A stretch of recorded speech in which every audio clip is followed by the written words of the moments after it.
Hello, and welcome to Awkward Family Conversations, an intergenerational discussion of topics of interest to millennials and Zoomers. I'm here with my father, Rhett, who, after his recent surgery, is on energy restriction. And every day when he comes home and the dog greets him, he reminds her of how many days she has until he can pick her up. Hi, Dad. Hello, Ed. It's very important because she wants to be picked up like usual, which I only do because she has that sharp, annoying bark. And if I pick her up, she doesn't do that. So it's not like I'm indulging her. I'm just saving my eardrums. But yes, and it will be 3 days after today. So very good. I am here with my daughter, Addie, as always. Addie, we said last week, would be here in California with me to our broadcast here, our podcast, but she's not. She is still in Nashville because she is tested positive for the COVID virus. Yeah. She is largely symptom-free, I think it's safe to say, and we hope it remains that way. But our family holiday has been derailed by this pandemic. So just postponed. Just postponed. So she is not here with me this week, sadly, but soon to be. But we don't want to take any chances, and we want to honor the quarantine. So you are still in the great state of Tennessee, where we are the #1 COVID transmission place in the world. Yes, Woo! Yes, we are bringing celebrate. There's the #1 that we can win easily. Well, not so easily. California is not far behind you, I'm afraid. So we are. Well, I mean, at least California is like trying. Well, Northern California seems to be trying where we are. Southern California, maybe not as much. But yeah, I think people up here and pretty much everywhere have decided what they're willing to do and what they're not willing to do. And we have reached the limit of what people are willing to do. And around here, at least, it seems there's been virtually no change in behavior since the spike happened. The surge has started again. So I don't have a lot of hope we're going to be able to avoid much needless suffering, but that is, as we've talked about on occasion here, you make the decisions and you live with the consequences, and you need to own them. And collectively, we are going to have to own the fact that we were willing to sacrifice people's lives for this, for our own convenience and our own benefit. What's that? We're going to Broadway, which is still open. Yeah. Well, wherever those are, Broadway in Nashville, but yeah, wherever it is, downtown Walnut Creek, going out to shop. So anyway, sadly, that is what we earn, what we get almost always. So we are earning this. Anyway, on that cheery note, why don't we talk about our topic for today? And what is our topic for today? All right, well, our topic today, I guess, is tangentially related to making decisions that you can stand by, and it's about how to have a healthy relationship with yourself. Yes, so we've spent the last 3 weeks talking about physical health and how important it is to take care of your body so that you have the energy and you have the focus and you have the fuel to do what you want to do with your life. We're going to shift focus here in our season of health to talk more about some emotional health pieces, and everything starts with the relationship with yourself. I had a boss who used to say all the problems of the world can be traced to low self-esteem, and he might not have been wrong. Yeah, that an awful lot of suffering, an awful lot of pain comes out of times when we don't feel good about ourselves, when we don't believe in ourselves, when we lack the confidence, and when we have contempt for ourselves. There's a whole lot of things. But my 2 minutes of internet research this week, I have to thank psychcentral.com, lisajeffs.com, and loveisrespect.org for providing us the information. I have to say this was an area well outside my normal thought process. And so I needed a little more help, so I may have spent a little bit more than 2 minutes this week. Really? That's never happened before. Well, I certainly don't have the confidence in this topic. And as we will probably come up, anything having to do with emotions, not my bailiwick typically. So, but anyway, so let's talk about our relationship with ourselves. So I think it's fair to say that we all want to matter. We all want to know that we've made a difference and leave footprints in our life. There's not too many of us, I think, who just kind of want to show up, put in the time, and then depart this earth, and be okay with, not having really influenced anything around us. So I think if we take that as a given, then, okay, how do we do that? How do we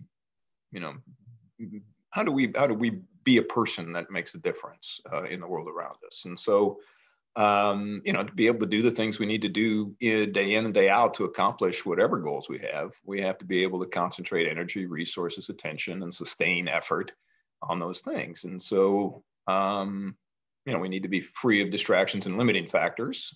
And limiting factors are things that could be physical, like being tired or underfueled, or, just without the physical stamina to do what we need to do. But it could also be, emotionally limiting. We have limiting factors emotionally. And I think actually those are probably more common than, and maybe more limiting in a lot of respects. So, being anxious and scared, angry, upset, bored, disengaged, all those things inhibit our ability to function well and to do the things that we want to do so that we can leave footprints behind us.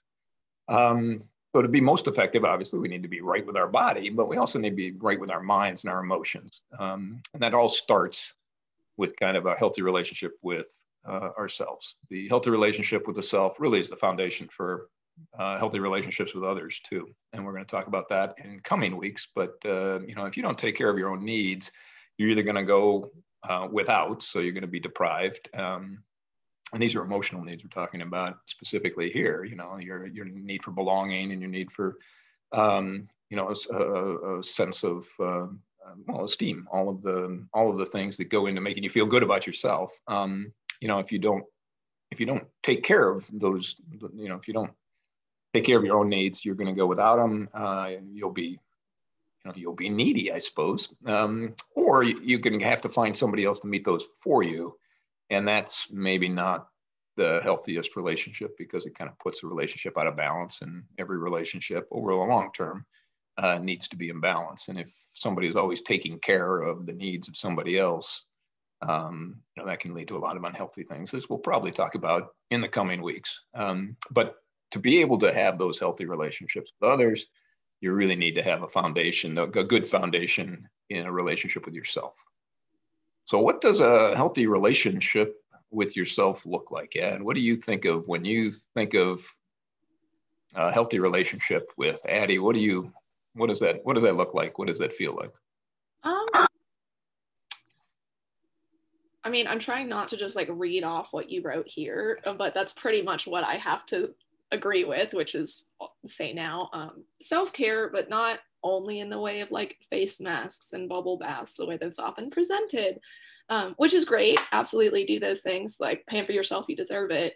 But self-care also in the vacuuming your house regularly and doing your dishes and being honest about your boundaries with other people, even when it's uncomfortable, because those are what gives you, that's what takes care of yourself. That's what helps and then create self-respect.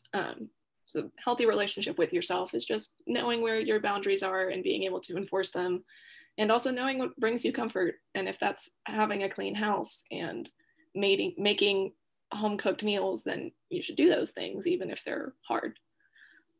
Yeah, I think that's one of the things that comes up in our my research showed that one of the really important things, and it's a good indicator if you're not taking care of yourself, is personal hygiene, right? I mean, if you're not cleaning, showering, taking care to dress, that probably is an indication that you're out of sorts and that you're not tending to yourself. So we'll talk a little bit about what are maybe some markers that show that you're maybe off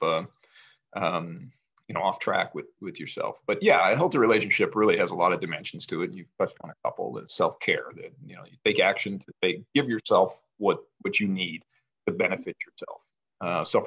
Self-respect is the sense that I am equal in value to other people. You're not going to diminish your value relative to somebody else. You deserve respect because you're a living, breathing, functioning person in this society, and you may not be perfect, but nobody's perfect. So you don't diminish yourself in that way. Respect yourself in the same way that you'd respect any other person out there in the world. Goodwill, that you show yourself goodwill. You're kind to yourself. You give approval when you do good things. I mean, a lot of times we tend to expect ourselves to behave well all the time, so that when we do behave well, we don't give ourselves any kind of credit. And then when we fall short, we use that to, as a cudgel to beat ourselves up with.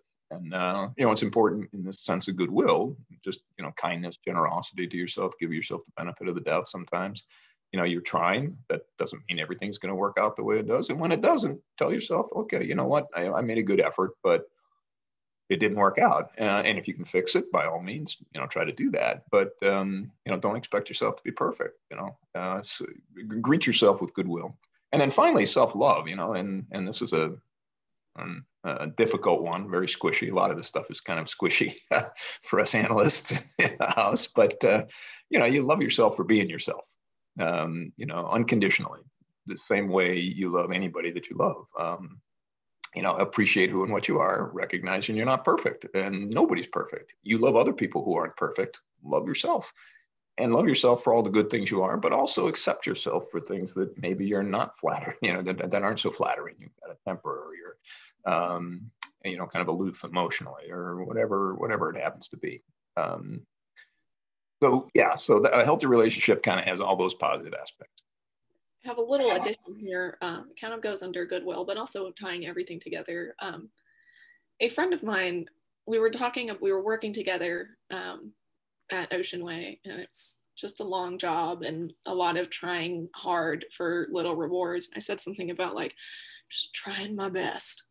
He was like, it's such an interesting phrase, because I feel like at any given moment, we all are trying our best. Like, you don't have to be doing 100% to be trying your best. Sometimes all you have to give to a certain task is 20%. So you give that much and you're still trying your best. So whenever like friends at work or just friends in general are trying to talk to me and they're like, oh, I just feel like I wasn't doing everything I can, or I'm underperforming, I'm like, you're trying your best. You're giving everything that you have right now to do the thing that you need to do. And that's also helped me kind of see my own self in that light of, I'm giving all of that I can. And that's doesn't have to be every single thing I have available. It's just what I have to give to this thing. I think that's right. That's a great way to, and you're very young to be able to kind of get there. And this is one of the reasons that you want to take care of yourself physically, is that so you have the energy so that you can do better.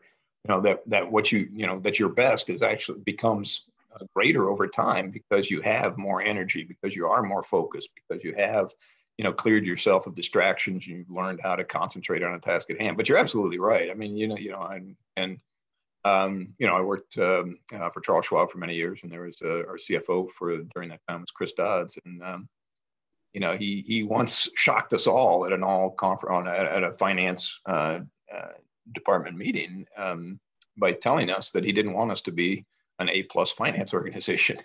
He says, Charles Schwab is about serving customers, and we don't have to be an A+ finance organization to serve customers. We don't have to have the latest software and the latest stuff. He says, if we're B+, that's pretty good. That's really good. And we can be B+ without taking and consuming a whole lot of resources that would take us to get to A+, that we could redeploy so to meet our core mission of serving clients. And I thought that was, first of all, it was shocking to think that we didn't want to be our best.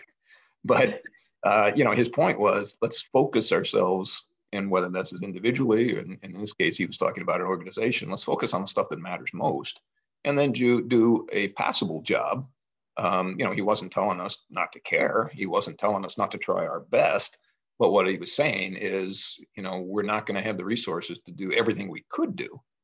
And that's good enough, because we don't have to do this part of our mission as well as we need to serve our clients, have the people to serve clients, create the products that'll deliver the value to our clients. And I thought that was really, it's very similar to what you're describing. At any one time, you don't have to be perfect. It's the old phrase, don't let perfect be the enemy of good. If you strive for perfection, and that keeps you from actually completing something in a reasonably good way, maybe that's not a great decision. So, I love that. I love the idea that, and I think you're right. we typically, as people, give our, do whatever we have available to do, we do. We make a good faith effort, and that's essentially what you described. So, yeah, totally agree that when we think about what we're doing, oftentimes, and we'll talk about, things that get in the way of us being our best selves, and how we sabotage ourselves in a lot of ways. Hint, it comes down to self-esteem. But I think, rather than beat us up sometimes for maybe not doing everything we could have done if we had 100% energy and 100% focus and 100% of the time we needed, we did the best we could given the circumstances and given the goals that we were trying to accomplish. So good stuff. So how do you see yourself when you feel your best emotionally? How does that feel to you? God, honestly, it feels very average. Yeah. It just like, I go about my day, I do my things, I make dinner, I do my dishes, I vacuum my house, I take time to relax also, which is very important. Yeah, there are times like when I stop and reflect and I'll be like, wow, I'm doing really great. But for the most part, if I'm doing well, it just kind of is. You're just in a rhythm. Yeah. I think of it really as a lightness. There's nothing weighing me down when I'm happy and I'm unencumbered, and I'm, and like you say, you're going about your day and you're doing things that you need to be doing, and it's just smooth. And it's, there's a psychologist, I think he was a psychologist, Csikszentmihalyi, who talked about that being kind of that flow, that we get into a state of flow where our available resources meet exactly what's required for the tasks at hand. I think what we're describing is kind of an emotional flow, if you will. And when we feel good, things just go easily. We have the energy to devote to, whatever it is that we're, that we're working on. So. Mm-hmm. Yeah. So let's talk about, how do you have a healthy relationship with yourself? What are the actions you can take so that you feel good, this emotional lightness, this unencumbered feeling, this sense of, I'm able to go about my day without having to navigate or surmount a ton of obstacles, emotional obstacles. And the first thing is actually what we've been talking about the last 3 weeks. It's the emotional body, the physical, mental, emotional connection, that so much of our feeling can be influenced by how we feel physically. And so, start by taking care of your basic physical needs, which, sleep, exercise, eat nutritionally. If you do those things, physically, you'll feel better. You'll have more energy, physical energy, which will translate into emotional energy. Glycogen, you're not going to be spending a lot of, you're not going to be limited by your body's limits when you're taking care of yourself physically. The second thing they talk about is joy, which is just, another word for happiness, right? When you're happy, when things are going well, when you're at your best emotionally, you're actually filling your emotional reserve. So when things go badly, you've got a reservoir of goodwill and good feeling to call on, and good energy to call on to manage those. So, think about the difference, when you're having a day when you're feeling your best emotionally and something goes wrong. Somebody cuts you off in traffic, or, the store's out of the thing that you wanted, the one ingredient that you wanted to make, to make the thing that you wanted to make for dinner, or your friend that was going to meet you calls and says, no, can't do it. I mean, those are things that when you're having a good day, are pretty easy to take in stride. But if you're having a crappy day and this thing happens and your reservoirs are depleted, it's a whole different experience, right? I mean, you start to get resentful and maybe angry and upset. So, prioritize activities that bring you joy. What are those things for you, Ed? What activities bring you joy? What do you do to recharge your emotional batteries? I really like to play video games. Oh, okay. That's one of them. But then also I like calling mom. Yeah. Calling my sister. Uh-huh. Hanging out with friends, also one of those things. That's a lot of them. Drawing, doing music, noodling on the guitar, even though all my fingers are numb at this moment in time. I'm glad you're still playing your guitar though. No, I'm doing art things is also really helpful to me because I have a lot of sketchbooks, coloring books, and then music things. It's a nice relief. Reading. Yeah. Yeah. Those are all fairly common things. Those creative outlets, you express your creativity. It's a way to sort of announce yourself, leaving footprints. It's the kind of thing, the creativity is really one of the few things that we can do that nobody else can do, or at least not the way we do it. And so, I mean, all those things I think are really, I can see where all of those activities would fill that emotional reservoir, bring that happiness and that good feeling. What are yours? What's that? What sorts of activities bring you joy, Dad? Well, I told you at the beginning, emotions aren't my strength. So what activities bring me joy? I do play video games for relaxation. I read and I write. But not super consistently, either of those things. I see friends. And so, those are, those interactions are good. I don't really like to talk on the phone or anything. So texting people is better for me. Emails, researching stuff is fun for me. I spend a lot of time on the computer just kind of learning. What's that? Learning. Yeah. And thinking. I spend a lot of time in my own head, as we'll talk about the days to come. I spend a lot of time with myself. So yeah. I struggle with this a little bit more than you do, apparently. So yeah, you gotta get yourself some joyous activities, Dad. Well, I think I do. I just don't really think of them that way. And I don't, joy to me is exuberant, and I'm not an exuberant guy for the most part. So I kind of struggle with the idea of happiness, but kind of a deep sense of satisfaction. It's those things I talked about. So the third thing, if you want to have a healthy relationship with yourself, is to focus on your inner world. And this is actually where I think I do really, really well, with to be self-aware. I spend a lot of time inside my own head thinking about my own situations and, how the world is working for me. And so I check in with yourself about how you're feeling and what you're thinking and why are you preoccupied with a particular thing. And this is where things like journalism or talking to friends and family or a partner to surface concerns and issues is a good way to unearth what those things are that are on your mind and on your heart, really. I mean, what are you thinking about and what are you feeling and and if you can identify, well, I'm anxious or I'm happy or I'm upset or I'm scared, and then think about, well, why is that happening? Why is this?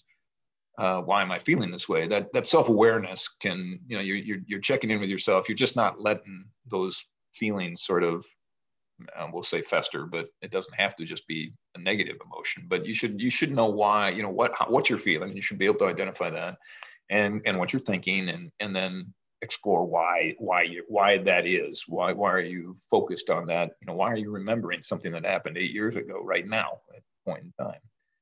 What brought back that memory, and whether it's a good memory or bad memory, but just add to that sort of self-awareness, and make it a regular part of your life. So you're not just doing it once in a while. If it becomes a habit, first of all, then the time required for each time you check in goes way down because you're familiar with it, you're used to it, it's a habit. So lower cost and resources to do it, and schedule it if it's necessary. Every Tuesday morning I'm going to sit here for 15 minutes and think about what I'm doing, or every morning while I drink my morning coffee or have my breakfast, I'm going to just think about, okay, how was I? What happened yesterday, and how am I feeling now? How does that relate to yesterday? What does that mean for today? Am I nervous about a presentation I have coming up? Am I excited because I'm going to see my sister at the end of the day? Whatever that is. So, how do you? I mean, do you take time to be self-aware? Do you spend a lot of time thinking about how you yourself are feeling and thinking? A lot. Okay. I don't really schedule it though, because I'm a lot like you and I spend a lot of time in my own head. And I'm pretty good at putting names to feelings, Oh, okay, good. understanding what's going on. And actually, one of the tools that helped me figure this out, I took a class my second semester senior year that was called Personal Growth and Fame, but it was really more about emotional intelligence. Yeah. And one of the concepts that the professor went over was this concept of being congruent or incongruent. And that's just kind of a state of being. And so if you're congruent, everything's in line. Like you can be sad and congruent, but it's like you just, it makes sense. You're in line. What you do and how you act is all there. And then incongruent, she likened it to driving with your emergency brake on, where it feels a little wrong. And like we all know what that feeling is when you're feeling incongruent. And so it's those times when you can check in and just kind of be like, am I congruent or incongruent? And if you're incongruent, then you can sit longer and be like, why? Where is it coming from? And then sort it out. Yeah. But Yeah.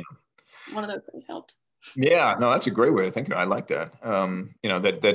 Yeah, a lot of times we'll know when things aren't right, but we have to be able to, identify that and be willing. And we'll talk about a little bit about some of these things going forward. Being willing to address it honestly and kind of face up to things without judgment, because I think that's the judging is the thing that creates the low self-esteem. I mean, you can be honest with yourself, recognize your shortcomings or the time that you failed without punishing yourself or judging yourself to be unworthy. And, getting to that point is tough. But I think you're right that a lot of times when we're incongruent, we know it. At some, either instinctively, it just feels wrong. We know that it's just, things aren't right. I mean, when I feel not at my best, I'm distracted, maybe a little short-tempered, maybe spacey, because my mind is subconsciously engaging and or avoiding, or there's stuff going on, and I have to, and usually it's rooted in emotions like, oh, I'm afraid of something, or this is a sad thing that's happening, and I don't want to actually have to deal with that right now, or there's lots of things like that, but one of the things also that helped with that, and this is a bit more time intensive and also not something you have to do regularly, but one of the other activities for this class was like a 3-page list of just like words, nouns and adjectives, and we were supposed to, there were like over 300 words on this list, and we were supposed to narrow it down to our top 8 core values. And it took a while. It takes like 45 minutes to an hour to get it all the way down, defining it how you want. But once I did that, it made figuring out why I was incongruent a lot easier, because often incongruence comes from a conflict within your core values. So where you're being forced to choose between whatever matters to you. My top 3 are empathy, love, and authenticity. So when I'm faced in a situation where I can be true to myself and honest with someone, or like, and it's going to hurt their feelings, I find a lot of conflict in that for myself, because I'm like, these are 2 things that both really, really matter to me, and I don't know which I should choose. And that's a lot of where incongruence comes from, is having 2 things that really matter to you being out of sorts. Yeah, that makes total sense. I mean, I think about, I'm highly conflict averse, and it's because I value harmony in a great way, but I also value truth. And so when truth can create disharmony, it's a problem. And then I struggle in those kind of situations a lot. And, and there's, we all kind of get through it in various forms of grace, but those are very challenging times for me, and will consume a great deal of my time and attention and energy, emotional and mental energy, as I'm trying to, knowing I've got to do something here that's really hard for me. And you will feel weighted. Yeah, exactly. And that's not a light feeling and an unencumbered feeling, right? So, So the 4th thing that you can do to have a healthy relationship with yourself is to regularly make time every day to spend with yourself. We spend time with people we like. And if you want to have a healthy relationship with yourself, you're going to like yourself.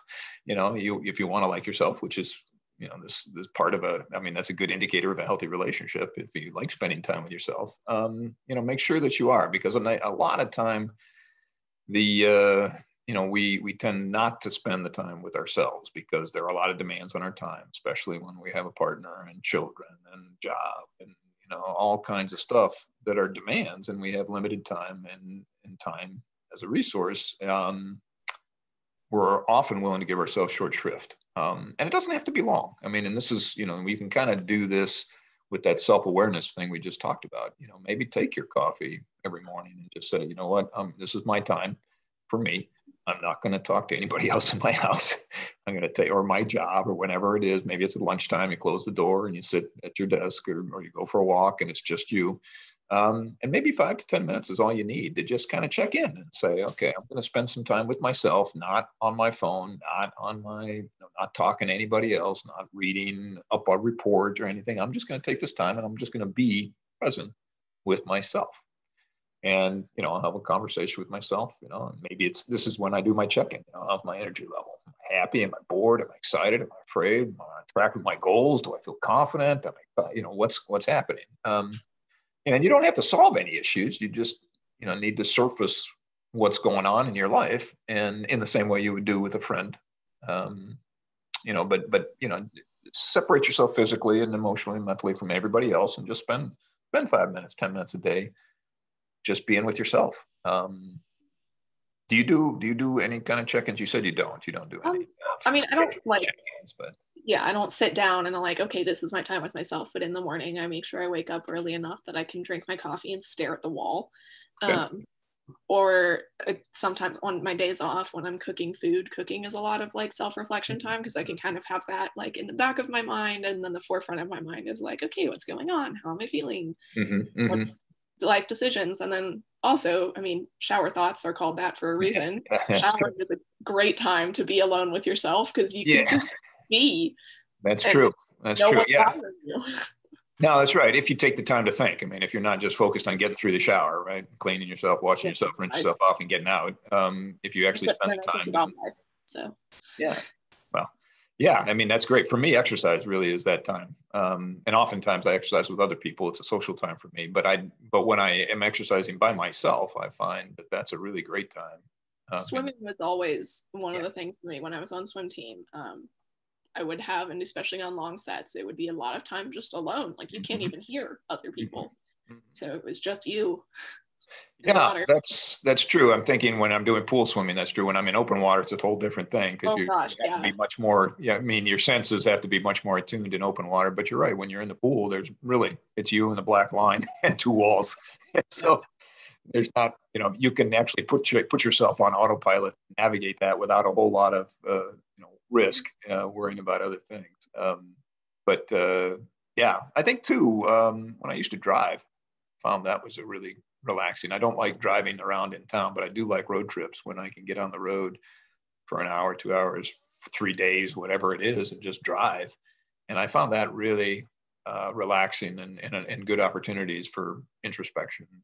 My drive home is a good one, because most of it's on the highway, and it's usually because I work 12-hour days. I'm usually going home after rush hour. Right. So I can just kind of like pop on cruise control. And of course I'm aware, but it's a good time for like a check-in and like, okay, we'll circle back to that later. But just like, okay, today at work, these things happened. Yeah. Yeah, and it's really just being, it's combining sort of this time for yourself and the self-awareness. They both kind of go hand in hand, right? You want to spend your time, checking in on how you're feeling, what's happening with yourself, the same way you would with any friend, right? You've got friends, you want to check in, you want to know what their lives are like, so you reach out. A fifth thing that you can do, and I find this incredibly challenging, is meditation. Meditate, right?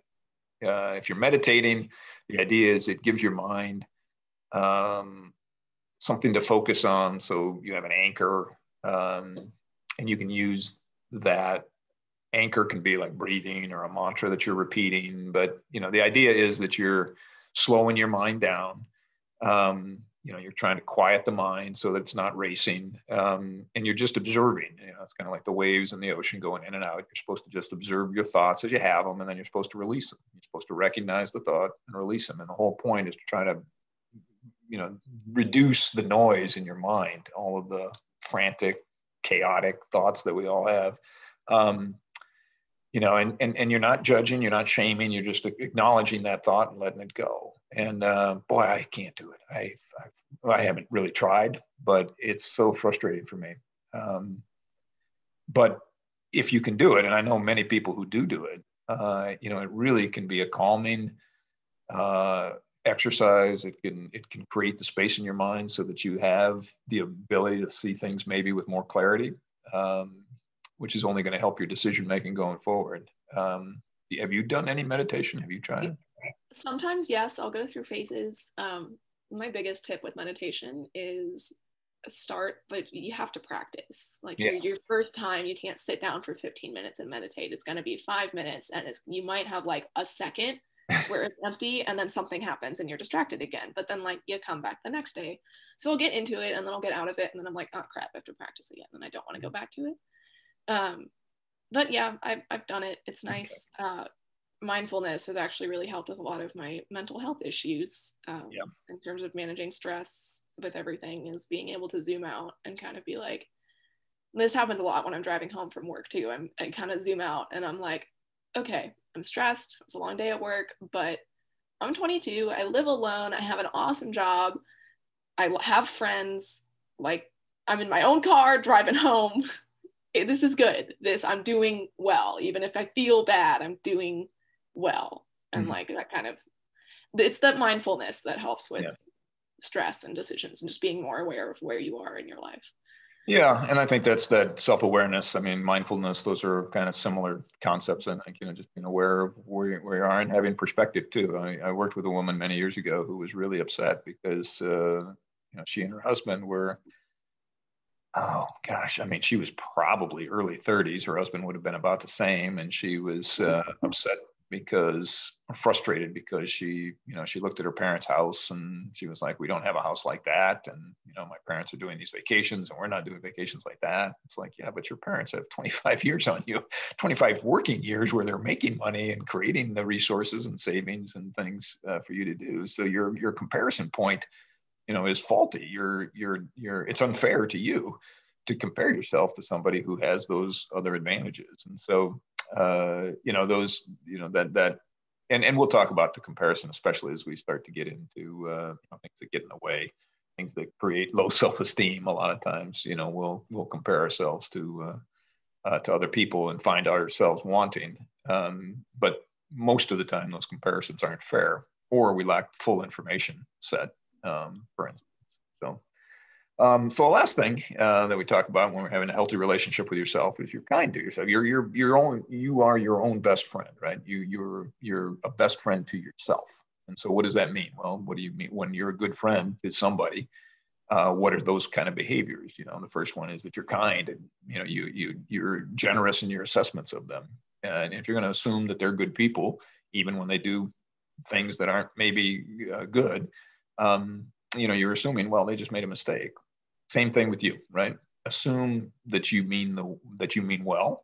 Assume the best, that you have the best of intentions, and that don't always work out well. And sometimes there's things that you don't like about yourself that cause you to behave in ways.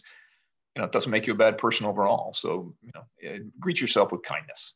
Be supportive. We screw up sometimes. So when you do, forgive yourself the same way you'd forgive friends. Fix it if you can. But moving on, knowing, as you talked about earlier, that you tried your best. You gave what you had to give at the time. If wasn't enough, or maybe it was, but whatever it is, be okay with that. And so be that supportive friend to yourself as well. Be an honest friend. I mean, this is really important too, like you talked about, right? If you've got to give some negative feedback and you value harmony, that, like I do, that's hard. But it's important. Be honest with yourself. Any relationship, trust is the foundation, and that's true with ourselves as well. We have to be able to trust ourselves to be the person who's going to be real and going to be frank, but not in a mean-spirited way. And don't forget that honesty is a two-way street. When you do something well, and you do something, you need to honor it. You need to tell yourself, hey, that was awesome. You did a really great job there, even though it feels a little bit, sort of self-promoting and everything. If we're going to accept blame when we screw up, which we should, then we need to claim credit when we do things well. And that's an area I think where a lot of us don't spend a lot of time, is telling ourselves, hey, you did a nice job there. Make time for yourself, right? Make time for the things that you enjoy. Make yourself a priority in the same way you make your friends priorities. You're going to spend time with people you like, so spend time with yourself, doing things that you like, whether it's reading or roller skating or, going for a bike ride or, whatever it is that you like to do, make sure you set aside time to do it. And then finally, encourage yourself. We all need to strive. So encourage your hopes and your dreams. Don't denigrate them. Don't say, oh, I just can't do that. That's not right. You want to be if you're going to be a good friend to yourself, you got to do the same thing that you do when somebody that is a good friend of yours is saying, I just don't know if I can do it. You're going to encourage them. You're going to tell them, hey, this is a dream of yours. There's a way to make it happen. Go out and get it. And, we need to strive, and we need to be encouraged to strive. So do that self-encouragement too. But do you like yourself, Addie? Are you a friend to yourself? Yes, actually. Sophomore year, I think it was, of college, I was doing homework in like a study group, and there was a girl I kind of knew in the group, but like we were friends, but like not like text each other, hang out kind of friends, but like we'd had a lot of classes together and like knew personal details. And I screwed something up, and I was like, oh, dang it, I'm dumb. And she looks at me and she just says, don't talk about my friend like that. And I was like, whoa, what? And that kind of like reframed the way I talk about myself. And I do it to a lot of my friends now too, when they say things like, oh, I'm just stupid, or oh, I'm dumb and I did that. I'm like, don't talk about my friend like that. It's like, you wouldn't put up with someone talking about someone you love that way. Right. So don't listen to it from yourself. That's not fair. And then also, like, if someone heard you talking about yourself like that, how would they react? Like, I know my parents aren't really going to be cool with me being like, oh, I'm just dumb. Like, that's not, none of my friends are going to agree with that. Nobody I know is going to agree with that. Right. Presumably, you like and love and respect all of your friends and people you're close to. So there's obviously something to like, love, and respect about yourself as well, if they feel the same way towards you. Yeah. So, yeah. No, that's a great thing. Yeah. I love that. I love that idea. Yeah. I mean, yeah. Support yourself. Yeah. Defend yourself. Right. Like I would say that. Exactly. If one of my friends decided to say something about not me, someone else was like, oh, she's just dumb, I would be like, whoa. Yeah. Talk about my friend like that. My friend is, yeah, she's not. No, that's great. No, that's terrific. Be that good friend to yourself. That's awesome. Yeah. Cool. Do you like yourself, Dad? Do I like myself? I do. I'm very comfortable with who I am and what I'm not. And I do. I will say I got a lot of my self-reflection abilities from you. I want to say it was my 21st birthday, and one of the many letters you've written me on my birthday. And I think you might have just said it too. That one of the things as you're getting older, especially graduating college, is to sit down and really like write out, if you have to, the kind of person you want to be, and to yourself and to partners and in jobs. And not like what you want to be doing or who you want to be with, but like, who do you want to be? Who do you want to see in the world? Yeah. And that was really good advice. And I've passed it on to several of my friends who are kind of like, I don't know what I want to do. I'm like, don't think about that first. Oh. Think about who you want to be, and that'll kind of steer you in that direction. And that's what helped me move from audio into being a vet tech, was this isn't the person I want to be. This isn't what I want to be doing. Yeah. Yeah, I think it's important. And when we think about, who we want to be, it's not what we do, it's how we behave, right? I mean, do you want to be a person of integrity? Is it more important for you to be consistent and available to friends, or is it more important for you to accomplish things? Because oftentimes those are two things that are sometimes in conflict, right? I mean, if you hear a lot about people that work hard and work long. They have great success in their careers because that's important to them. They're a striver. They want to leave a lot. They want to leave a legacy of a lot of things accomplished that they can point to and other people can point to and say, oh yeah, Rep Rat did that. Or do you want to be somebody who's going to be available for your family and your friends? I mean, if you figure those things out early, then you can create the life that you want consistent with those, and you're going to be so much happier, which really is kind of the point of this whole thing. I mean, that's what I want. That's what I ended up doing actually in a business and audio class. We were talking about what we wanted our lives to look like in addition to our careers. And that was around the time that I decided I wanted to do something else.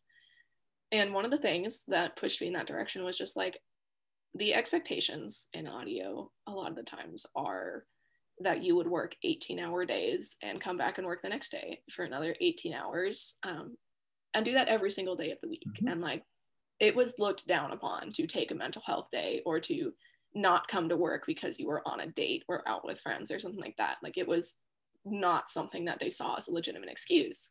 Yeah. And I was like, this isn't, like, I have so many other things. I have hobbies, for one, not even thinking about the people that I love and want to spend time with, but Mm-hmm. like, I need a balance of life and work, and this industry doesn't provide that. So where can I find one that does? Yeah, well, and that's right, because you're choosing a broad life over a deep life, right? I mean, in a sense, I mean, those folks that spend the 18 hours a day and then come back, that's not work for them. This is a passion Yeah, project, right? that's This what is yeah. something they love the And I creation. also didn't feel that way about audio, which was Yeah, another thing that came from self-reflection, was like, yeah, I have other hobbies. There are other passions that I want to yeah, do and other things that I spend time doing.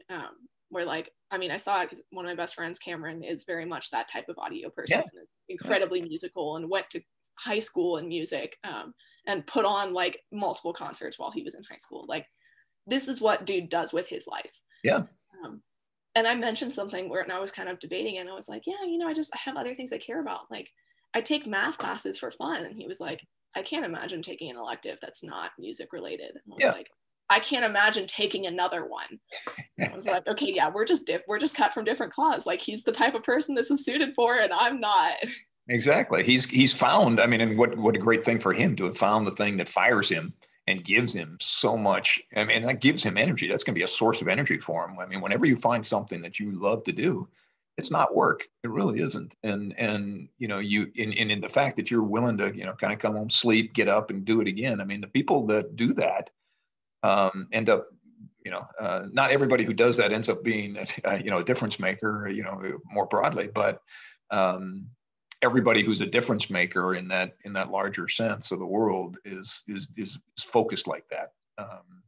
Is specialized, because they can accomplish so more in that one field. But there was a movie a long time ago, that there was some head of some big company, and one of there was an actress, I think, who was on the fast track but got pregnant accidentally, or I don't know. She ended up with a kid. Maybe it was her brother's kid, and he was killed in a car accident or whatever, and she became the guardian of this baby, whatever it was. I don't remember the name of the movie, but he says, I have delivered, X number of jobs, and how many volume, dollars to shareholders and people across this country, but I couldn't tell you my grandchildren's names. And that's oftentimes what it takes, that single-minded focus for people to be those uber successful people that you talk about, and that everybody knows in a particular field, is because they have devoted their time and attention and energy and to accomplish that. But that's not for everybody. In fact, I'd say that's not for most people. Most people, I think, feel like you do, and like I do. I've got my clay class that I do. I've got my running. I've got writing, friends, Children. clubs, and what's that? You have children. Oh yeah, that's true.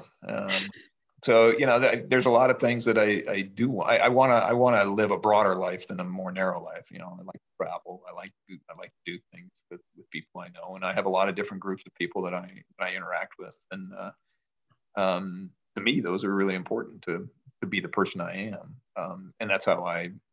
But that's not for everybody, and it's important for all of us to find the thing that does give us. And maybe we are single-minded and really focused on one thing in particular. But all of the things we've talked about in terms of being healthy, that's self-awareness. I mean, these are all things that doesn't really matter how you're wired. The point is, spend some time, figure out how you're wired, and embrace it, and know that this is you, and that's cool.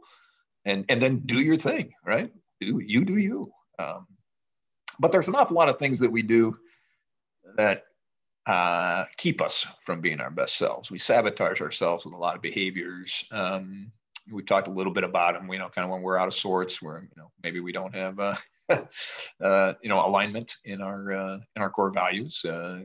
Maybe we don't really have the belief in ourselves because we're not a good friend to ourselves. We don't, we're not helping ourselves in a lot of ways. We're not practicing good relationship behaviors with ourselves, that end up kind of keeping us from being able to do things. And just getting back to these limiting factors, if we are trying to leave footprints and we're all trying to make a difference in the world, however we want to do that, then,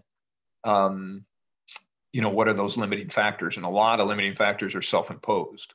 So how do you sabotage yourself from feeling good and being your best self? What are things that you've noticed about yourself through time that keep you from the things that you're doing to yourself that you may not even be aware that you're doing that are keeping you from living your best life? People pleasing. I really, really cannot stomach the idea of someone not liking me.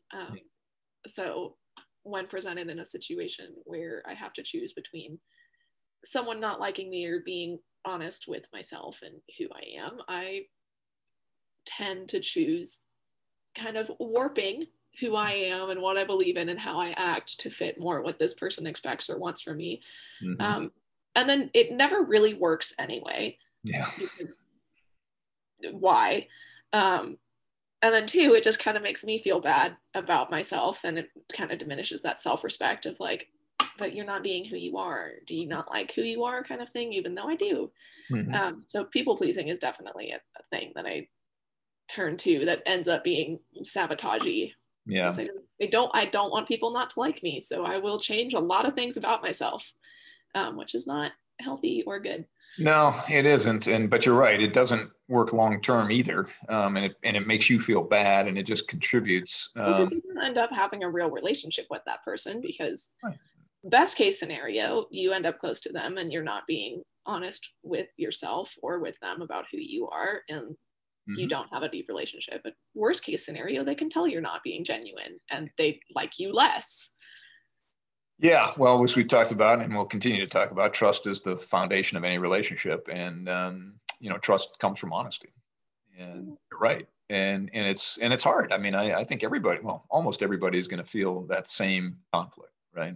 When somebody tells an offensive joke, but you've just met them, you don't, they're being a jerk, but is it your job to call them out on it? I don't like confrontation. So that's a challenge for me a lot of times. It's sticking up for myself and friends in situations where you've got a bully or somebody else who's making assumptions and just kind of going on with it. So but all of these things are rooted, at its core in, a lack of self-esteem, that we don't think we ourselves are as important or as valid or as valid is probably we tend to favor other people in that comparison instead of recognizing that, hey, we're all on equal footing here. Just being a human being puts us on equal footing. And my feelings and my perspectives and my goals and my ambitions are all valid, and I don't have anything to apologize for, even when I feel small or bad. But it often comes from comparing ourselves to others, and kind of that awareness of others, and then putting ourselves in comparing ourselves to those folks. And we talked earlier about, you have all the information about yourself. You've got a full set of information about yourself, but you don't have a full set of information about the person that you're looking at. And I remember one of the things talking with your mother many years ago, and we didn't do a lot of vacations the same way that a lot of our neighbors and friends did vacations, foreign travel when you guys were little and all. And that was something that we wanted to do for sure, but we didn't have the financial means. We chose not to use our financial means in that way. And, your mother would say things like, well, so-and-so can do that. I'm like, yeah, but we don't know what so-and-so's financial situation is like. We don't know if they're borrowing money to be able to do these things, which is something I don't want to do. We don't know that they're not, that they're not foregoing a whole lot of other things in their lives that we are not foregoing, and maybe they just make more money than we do. They're both working. We've got a stay-at-home parent because we chose that, situation. And so you have perfect information about yourself, but you don't have perfect information about the person you're comparing yourself to in those kind of situations. And oftentimes there'll be other bits of information if you had it that you realized, that person's making a sacrifice to be able to do this thing so well. You talked about you and Cameron, right? For you to excel in audio the way he does would require more than you're willing to give, because you have other interests and other hobbies and other things that you want to do. And so, if you didn't know Cameron as well, you'd look at him and think, wow, this guy is amazing, but and I can't compare to him, and so I'm not worthy. When in fact, he's better because he spends 3 times more time every day on this than you do, and has been for many years. And so, those are things that we never think about. We only look at, kind of superficially at how we compare, and we tend to find ourselves wanting in a lot of respects, and we're not being fair to ourselves. But and that just murders self-esteem. Yourself, then you feel really crappy. I'm not as good as, I don't feel as good as somebody else. And so, and if you don't feel worthy, you're not going to be willing to kind of make the effort, because you'll assume failure. And that's another thing that you can kind of tell, is if you spend your time thinking, well, I'm not going to do it because I'm not any good, or I'm not going to do that because even if I'm successful. I see Claire's ears, our audio intern, has made her appearance. Well, she's made her appearance throughout it, but now she's exploring the screen. She's kind of hunting movement on the screen, so if I wave my head around, she follows it. I see. So we'll see if she knocks the computer off of the stack of books again. Anyway, well, it's nice to have our audio intern back on the job. So, but anyway, getting back to cats don't suffer from low self-esteem typically. So but there are things that we could do, like, well, I don't want to succeed, because if I succeed, that's just going to raise expectations for the next thing, and I'm already feeling like an imposter, and so it's just going to bring more pressure, and then my failure will be even more spectacular. So I'm not going to try. So we'll either say I'm not going to, so we won't try, we won't give our best effort, or we won't, or we'll shift responsibility. It's not my fault I failed, because this other guy is better than me, so it's not my fault that that's happened. And you transfer those responsibility away from yourself, and all of it is this, ends up in the same place, where we either don't try to do something, or we only give it a half-hearted effort because we don't believe in ourselves to be able to do it. We fear failure, which is really what this is all about. If we fear failure, it's and we should be aware that you're not going to succeed every time.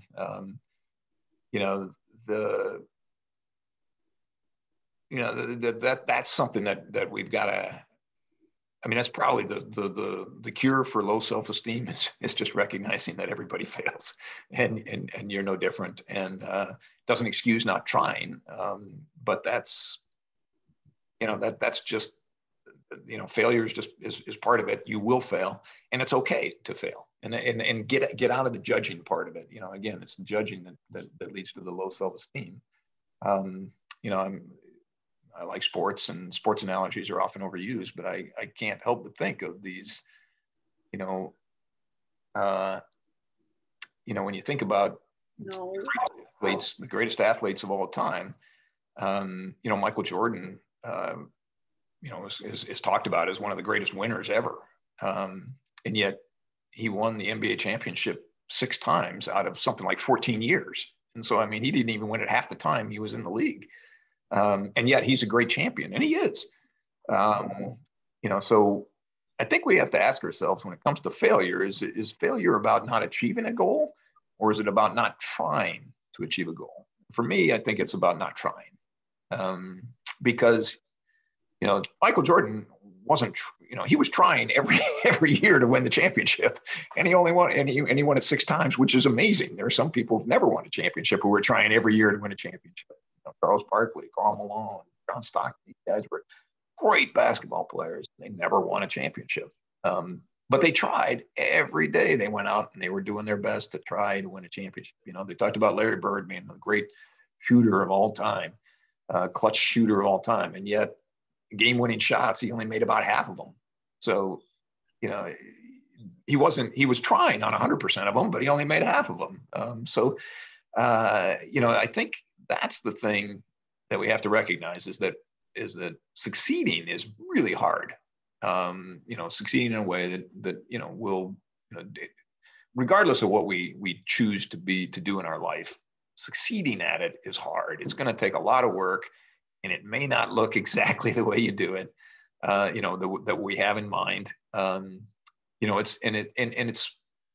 It's almost guaranteed that you will not have complete success, that whatever you put your mind to do it, and try it, you're not going. It's almost guaranteed you will not achieve everything you set out. It's far more likely, almost guaranteed, that you will only accomplish a little bit or a part of what you set out to do with your life. And that's even if you try your very hardest. And if we get these things like self-esteem to get in the way, and we start sabotaging ourselves because we don't have a great relationship with ourselves, you won't, you may not even achieve that. And so accepting that that's going to be the case, that you're going to have to try your very best to achieve a part of what you want, is a very tough thing to process and to accept. But if you can accept that, acknowledging that you're going to fail, but still determined to give yourself, to give your best effort every day, day in and day out, you may not achieve everything you set out for. But it's the old saying, it's better to aim high and fall short than to settle for less than what you might have done by not trying. And so, we only find the limits of our potential by trying to go beyond them and falling short. And then you kind of know, okay, well, that was the limit, I guess. And remember, you're not really a failure until you stop trying. You just haven't succeeded yet, right? I mean, that's another thing that another quote that I really like. So accepting that, and here's a bit of a, I don't know if you call it irony or a paradox or whatever, but the thing that I have found is that when I have accepted that, oh, that's just the way it's going to be, incredibly liberating, because now you're not fighting that idea that it's going to be perfect and that you're going to, that everything's going to be worked, and you can let go of that energy you're using to hold yourself down or to beat yourself up or to create all kinds of scenarios that keep you from trying. And that's really what this is about. You want a healthy relationship with yourself so that you can try to do the things that you want to do in your life, knowing that you're going to fall short, but that's still okay. It's still okay. Does that make any sense? No, it does. It's tangentially related to something on my journey for failure acceptance, because we're definitely not there yet. Very afraid of failure, very afraid of it. Yeah. Well, one of the things that I've discovered recently within the last year or so, on the lines of always having been like the smart friend who knows all the trivia and everything, is the power of saying I don't know. Because if you put such pressure on yourself to always have the answers and always know, it's kind of that same thing where you feel like you have to be perfect, otherwise people won't think you're smart, they'll think you're dumb. And sometime in the last year or two, people would ask me questions and I would just be like, oh, you know what? I don't know. And they'd be like, okay, let's look it up. And they would not think I was dumb. They would not think that I was any less smart than I was before. It was like, wait, what? And I noticed that it also fostered a lot more honesty between me and my friends, as well as me and myself, and being honest about my limits.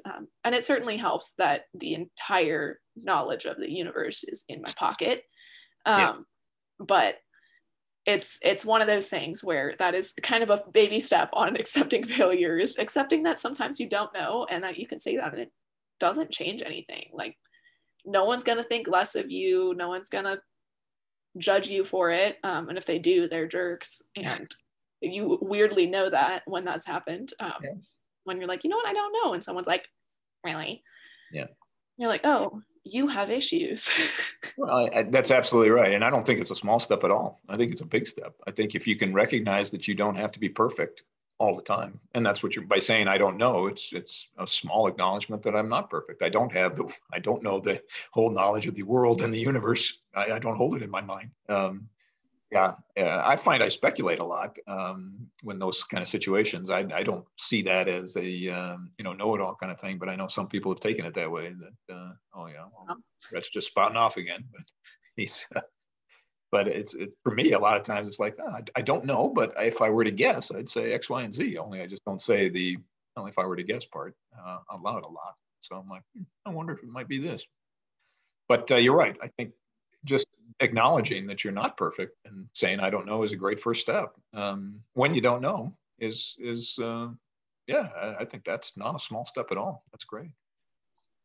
All right. Well, I think that's it for our topic of how to have a healthy relationship with ourselves. No follow-up items needed, I don't think. We didn't have to research anything.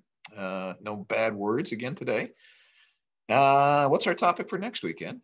Next week, we will be discussing how do I have a healthy relationship with my partner. Oh, very good. Very kindly on that one. Yes. Well, that's all right. This is